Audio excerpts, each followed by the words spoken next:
Pardonner à celui qui nous a offensés nous aide à surmonter la colère, l'amertume ou le désir de vengeance. Le pardon peut guérir des blessures spirituelles et apporter la paix et l'amour que Dieu seul peut donner. Pour la psychologue Robin Kazajan, le pardon est une attitude de responsabilité, du choix de nos perceptions, une décision de voir plus loin que l'offenseur, un processus de transformation de nos perceptions qui nous transforme victimes en co-créateurs de notre réalité.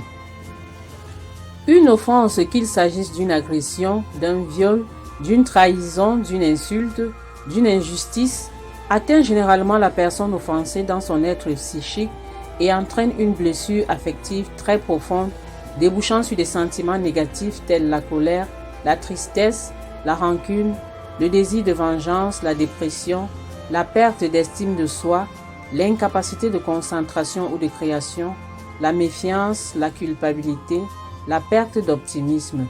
Tous ces sentiments négatifs ayant pour conséquence un mauvais état de santé psychique et physique.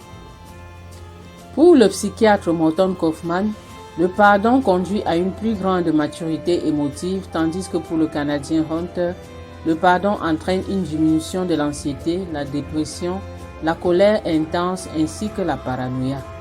Il faut aussi noter que tout dépend du degré de l'offense subie. Certaines offenses sont facilement pardonnées, mais celles qui nous ont affectés au plus profond de nous-mêmes déstabiliseront notre état psychique. Il est nécessaire de suivre certaines étapes pour réussir à se libérer complètement du ressentiment qui nous habite, car il ne suffit pas de dire tout simplement « je te pardonne » pour que cela soit fait. C'est pour cela que certaines personnes vous diront que je te pardonne, mais je n'oublie pas. Le « je n'oublie pas » montre que le processus du pardon n'est pas complet et que le ressentiment peut ressurgir à tout moment. Alors, la première étape sera de prendre la décision de pardonner pour une raison ou pour une autre, comme par exemple penser que cela est bien pour notre santé. À l'instant présent de la prise de décision, la personne ne ressent aucune compassion envers l'offenseur.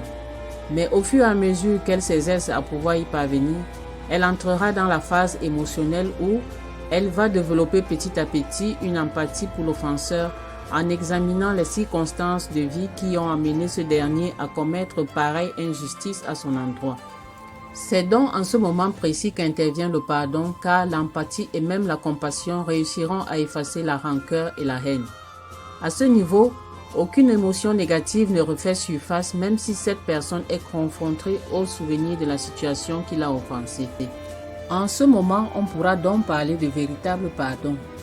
Le pardon nous aide à accepter et même à aimer ceux qui nous ont blessés. C'est une étape essentielle vers la libération intérieure.